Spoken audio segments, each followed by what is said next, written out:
Should I be going on a book buying ban? Absolutely yes. I have so many books that I haven't read yet, but I have so many fun book shopping video ideas, so will I be going on a book buying ban anytime soon? Absolutely not. And one of the book shopping videos that one of you guys recommended to me was to go book shopping and buy a book of every single color. So I'll buy like a red book, orange book, yellow, etc. So we'll have like a little rainbow collection going. I feel like this is like a really fun way to shop for like a variety of books. Maybe get something I wouldn't normally pick up and just like a fun book shopping challenge. I have a big list of books that I really want to buy. The problem is a lot of them are pink, which isn't great because like I said, I'm buying a book of each color, so I can't have like multiple books of the same color. So we'll see which pink book wins and gets bought. But yeah, I made this little list of like books I'm interested in, and there's also a ton more that I'm sure I'll see and be reminded that I'm interested in. And this list that I made is on Notion, who has kindly sponsored today's video. I am so excited that Notion sponsored this video because I genuinely am a huge Notion fan. I use Notion all the time. If you're not familiar with Notion, they are a productivity and note-taking app and website, and I actually created my own Notion template with Notion, which is so cool. It's a digital reading journal, and I spent a ton of time making it and decorating it and making it look cute, so I'm so proud of it. I'll briefly walk you guys through it. This is what it looks like when you first open up the template. You haven't added anything in it yet. I've got my top 5 summer reads, just some little recommendations since we're still in summer. And then we've got the book counter. You can put your book goal and just like up and down these arrows every time you read a book, so you can count up to your book goal, which is like so fun and satisfying. And then it's broken down by every single month. As you can see, in January I added a few books that I read in January, and to add a new book you will click new and then you will press title by author, which is the little template that I've made. And I think it's so fun that there's this template where you can categorize the books by what your star rating is, the genre, when you read it, whether you finished it or haven't finished it. Like you can make a TBR for that month. You can even add the cover under cover, and then I added a space for you to write your review, your favorite quotes, and some questions so you can reflect on what you read. And you can fill that out for every single month. And then at the very end, when your year is done, there is a little year in review section with some questions of like your favorite books, your least favorite books, books that made you cry, things like that. So again, you can reflect on all of the books that you read that year. So I think this is just such a fun way to keep track of the books that you've read. It's completely free to download the template. I'll have the template linked in the description. And outside of keeping track of the books I read, I also have so many other Notion pages. I use my Notion to keep track of my calendar, movies I've seen and want to see, and even to journal. And they have a ton more templates outside of mine if you're looking for specific pages, or you can start your own page from scratch. I think it would be so cool to see you guys trying out the template. So if you do get my Notion template and want to post like a little Instagram story, definitely tag me in it because yeah, I would love to see you guys using it. And you can click the link in my description to get started with Notion and download my templates. Okay, enough intro. I'm at Barnes & Noble, so let's go inside and start book shopping.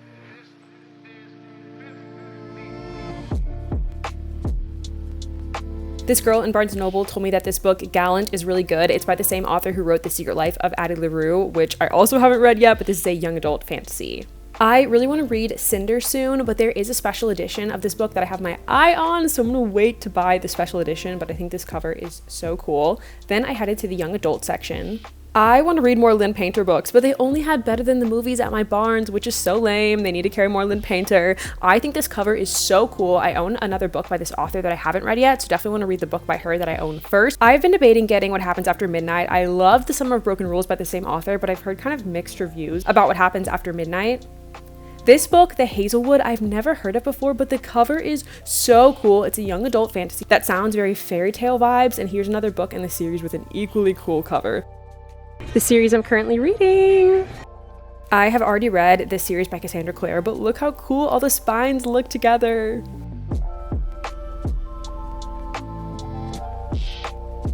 I'm so sad they have a collector's edition of Caraval, but I already own it. Like, do I need both? I haven't even read Caraval. And also, it's like packaged, so I don't know like what the actual book is gonna look like. All I can see is the box. Should I buy it? I don't know. There are so many Abby Jimenez books that look so good, and all of them have like pretty solid colored covers, which is like perfect for this challenge. But I do own Part of Your World, which I want to read first before I buy more books by her, but these are definitely on my list. Miss L. Kennedy. I miss L. Kennedy books. I really want to read Briar U soon because I love the Off-Campus series. Christina Lauren, also haven't read a Christina Lauren book in a while, and all these covers were like very solid colors, so perfect for this challenge. I've never read a Sophie Lark book before and I really want to. Just the title, Brutal Prince, I know it's gonna be good. I love this cover. It feels very pop art and the colors are so fun and the illustration is so fun. There's so many books I want to get that are like super multicolored covers, like they don't really fit this challenge, but I am adding them to my list, which is dangerous. Like there's so many books I want to buy. I guess I'll just have to do another book shopping video so I can buy these other books that are now on my TBR.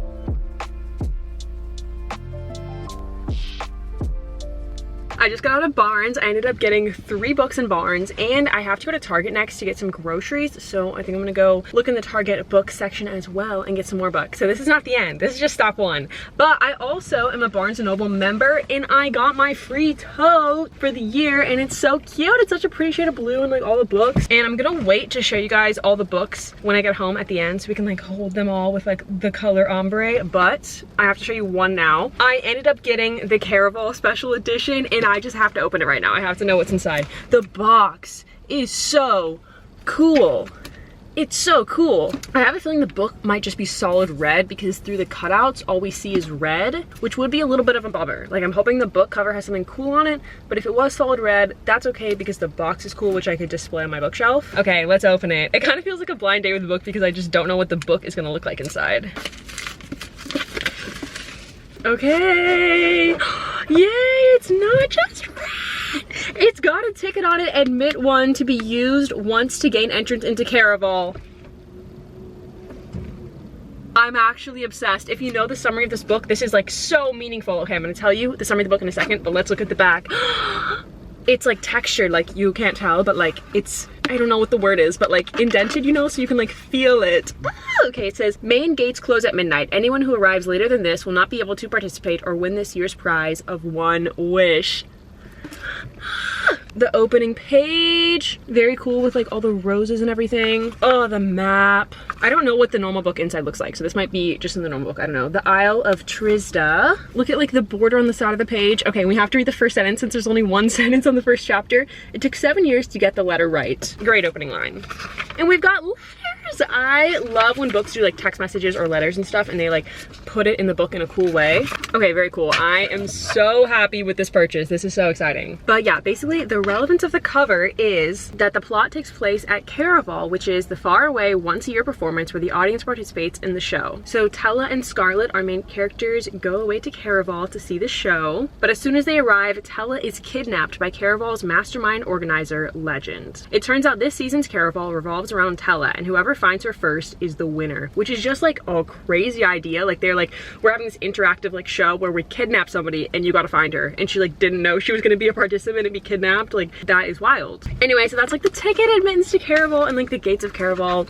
That's so cool. Oh my gosh, I'm actually so excited. I have like gotten so into like collector's editions of books recently, and especially owning the original cover plus the collector's edition. I want to display all of them on my bookshelf and like have them side by side like sticking out. I just think that's so cool, and I can do like the book and the box like next to each other. I need more shelf space because like if you put books in shelves like this, you can store a lot, but if you're displaying them like this where you can like see the covers, I could fill like tons of bookshelves displaying all the covers. So I might need to do a buying a new bookshelf video soon. Anyway, I am gonna go to Target, do some grocery shopping, and look at their book section and buy some more books. Let's go. I made it to the book section. Target put out their fall decor, and the way I'm such a sucker for all of Target's home decor, I had to like close my eyes past all the home decor aisles, but I made it here somehow with an empty basket. Losing Hope is on my list to buy because it's a sequel to Hopeless, which I loved, and then these 2 Sarah Adams books I really want to read. I currently own When in Rome by Sarah Adams, so I want to read that book first just to make sure I like her writing style before I buy another book by her. I also want to read this Ali Hazelwood book. It's a collection of novellas, which I think is so unique. Oh my gosh, you guys, there's a book I've been really wanting to read, and I thought it didn't come out for like a month, and it's here.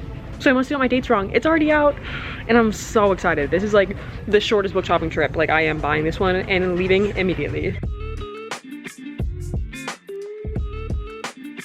Okay, time to show you guys all the books. I have 5 books total, 4 that I bought at the bookstores, and then I also ordered one on Amazon a few days ago. I did my research for this video. There was a book I really wanted to buy. I was like, I'm buying it in this video when book shopping. And I Googled all the bookstores to see if they would have it in stock, and like no bookstore in Austin had this book in stock, so I just went ahead and ordered it. So like cheating a little bit that I didn't like live buy it in this video. But anyway, I'll get to that book. As you guys saw, for the red book, we have Caraval. For the orange book, I got Mixed Signals. This is the book that was in Target that I didn't realize was out yet in paperback, so I'm so excited that it's out. This is the sequel to Love Light Farms, which is a Christmas romance that I loved. Like Christmas romance books, I feel like sometimes can be a little, yes, hello, you'd like to be in the video? Christmas romance books, I feel like can be a little bit of like B-tiered romance books sometimes, like a little cheesy, but like that book was so good. Like I would read it any time of the year. It was just so good. And this is the sequel. They all follow different couples in the series, so they can all be read as standalones. And in the first book, Love Light Farms, the female love interest owns a Christmas tree farm, and this one follows her friend who's a baker. It says, a small town baker learns to raise her expectations for love with some help from a handsome local teacher in this sunny romantic comedy. So we've got small town romance and a baker and a teacher, and I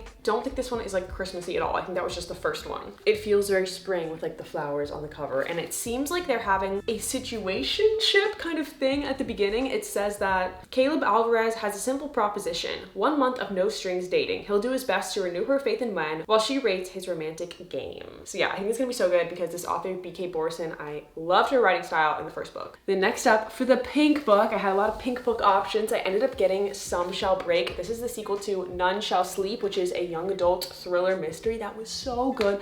I love that book so much. That book has no romance in it. Like one of the only books probably I've ever read that doesn't even have like a romance subplot. Like I loved it that much that I didn't need romance.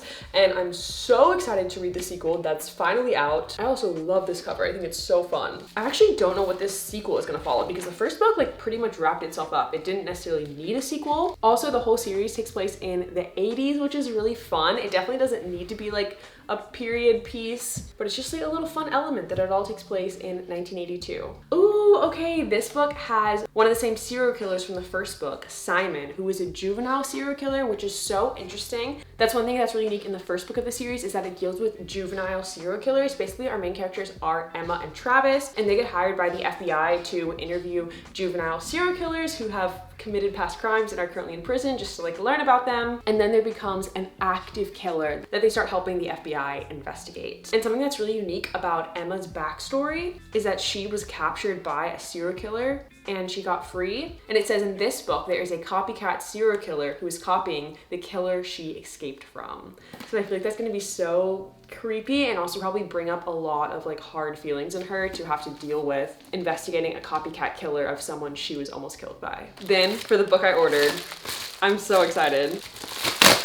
I got Flawless by Elsie Silver. This is our purple book. I have been seeing everyone and their mom talking about this book, like every booktuber, like every book talker who reads romance, and I've been wanting to read it so bad. It is about a bull rider that is the male love interest, so it's like a sports romance, and I don't know a single thing about bull riding. Like I assume they're like on a bull and they try not to fall off, like that's the extent of my knowledge, so I feel like that's gonna be so interesting just to learn about that whole world. And it says, I'm the face of professional bull riding, the golden boy, or at least I was, until it all blew up in my face. Now my agent says I have to clean up my image, so I'm stuck with his ball-busting daughter for the rest of the season as my full-time supervision. So our female love interest is the bull rider's agent's daughter, which also just sounds really messy. And I'm here for that. And then for the last book, our blue cover, I got The Nanny. I have never heard of this book before or this author, Lana Ferguson. It was on like the book talk table at Barnes & Noble. So I assume it's like somewhat popular to get put on the book talk table. And it just sounds really fun. There's one thing specifically that really caught my attention in the summary. It says, suddenly unemployed, Cassie Evans is left with two choices: get a new job and fast, or fire up her long untouched OnlyFans account. But the job market is terrible, and as for OnlyFans, well, there's a reason she can't go back. And she ends up getting a job as a nanny, and she's gonna be like a live-in nanny, so she's going to be living with him and nannying his child. And then it says, Cassie soon discovers that Aiden, the guy she's nannying for, is not a stranger at all, but instead someone who's very familiar with her, or at least her body. So I'm assuming he's like a fan of her OnlyFans. Like, I don't know. I can't tell if this sounds like super cringy or like really wildly interesting and like spicy. So I'm just intrigued because I feel like authors like rarely touch on like really modern things like social media or like phones or like really specific things like TikTok or something. So I always think it's really interesting how an author will write about something very modern, especially social media, because I feel like it can be easy to write about in a really cringy way or like an out of touch way if the author is maybe like older and not actually like using these platforms and stuff. So I was just really curious how the author would write about someone who has an OnlyFans account and how that's like a big part of the plot. So that just really intrigued me. So this might be good or not good. I have no idea. Let's see if I can hold all these books. Here's our row of rainbow books from red to orange to pink to purple to blue. This would be really fun to do and have to get like completely different colors like green and yellow and the other colors that I missed. So let me know if you want me to do a part 2. And I also just have like so many more fun book shopping video ideas, like buying books based only on their first line and things like that. So I may do some kind of like book shopping video like once a month-ish because they're just so fun to do in like challenge form. All right, and with that, I'll see you guys in my next video. Bye!